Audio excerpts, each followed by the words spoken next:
Fala, treinador, treinadora. Trazer uma reflexão aqui sobre o aquecimento. Tá frio, né? Aqui no Centro-Oeste, eu moro em Brasília, e está amanhecendo bastante frio, né? E quando os atletas fazem provas longas, a maioria é maratonista, meio maratonista, então sai muito cedo.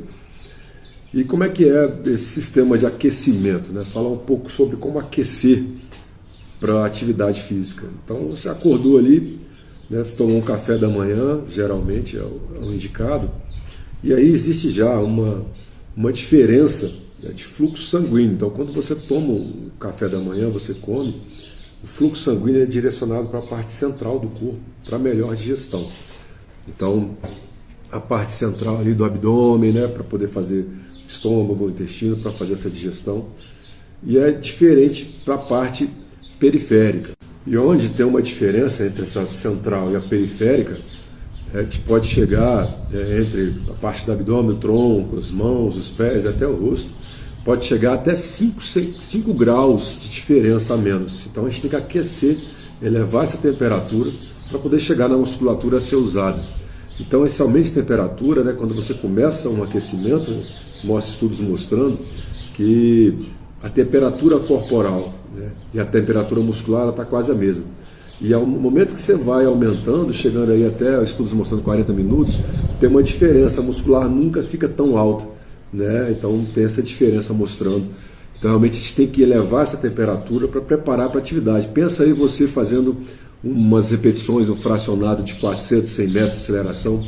Então você sai do zero frio para poder fazer. Então tem uma diferença muito grande na hora de realizar esse tipo de exercício. E para isso, né, para você aumentar essa temperatura, você tem duas formas de aquecimento, né, geralmente um geral e um específico. Geral, aquela corrida, né, movimentos gerais, específico, aquela que você vai para a corrida de verdade ali. Então você pode começar com uma mobilidade, né, essa diferença entre alongamento passivo e o alongamento, né, dinâmico. O ideal é que faça o alongamento dinâmico, não aquela que você fica segurando a perna. Por exemplo, aquela que você vai segurar a perna e ficar lá 30 segundos, vai gerar uma sinalização de relaxamento. A gente quer, tá, uma excitabilidade para melhorar o quê? Para você ficar mais excitado mesmo, a musculatura ficar mais aquecida para você fazer. Pensa aí no seu treino. Então vou ter que fazer um fartlek de tanto, 10 repetições de 200 metros, fazer uma rampa. Então você tem que chegar no final do aquecimento com esse tipo de estímulo para você conseguir executar bem o seu exercício. E essa diferença entre o alongamento passivo e o ativo, nós temos aí falando em relação, primeiro, à temperatura corporal e também ao sarcômero, né? A miofibrila lá, onde nós temos um comprimento ótimo de força.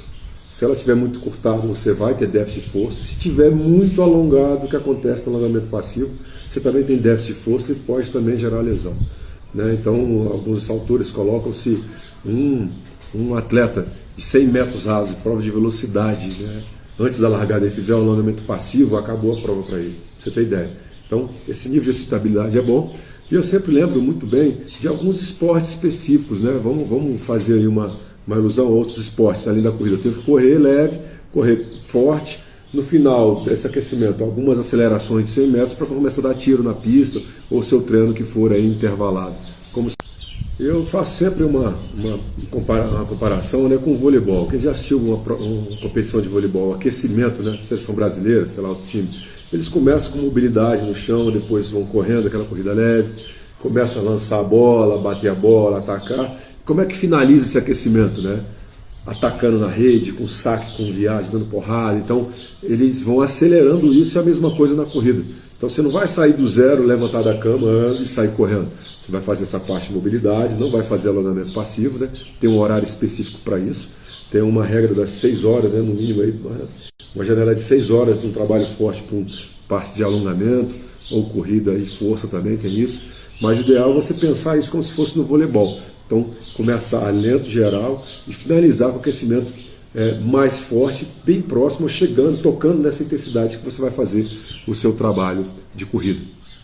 E um ponto muito importante que eu não posso deixar de falar em relação ao aquecimento é você reparar aquela escala de Borg de 1 a 10. 1 você está 0, você não está fazendo nada. 1 você começou uma atividade muito leve, 10 você está estourado, não tem mais para onde ir, é o 10º mesmo, 100% ali. E aí você pode chegar na escala 7, que é muito forte, tocar nela, porque muitas alturas colocam que a escala 7, a Borg adaptado, de 1 a 10, você está tocando aí no limiar de lactato, no L2. Se você começar a ficar muito nessa zona, ali é sempre acima de 140 batimentos, mais ou menos, você começa a gerar muito lactato e pode impedir a sua atividade, ou seja, vai travar um pouco. Você vai fazer uma repetição, vai fazer principalmente numa competição. Então o ideal é que você toque algumas vezes ali, mas não permaneça nessa escala 7, ok? Então faça um aquecimento, que é muito importante, assim como resfriamento para a sua corrida, ainda mais nesse tempo frio, ok? Até a próxima, treinador, treinadora.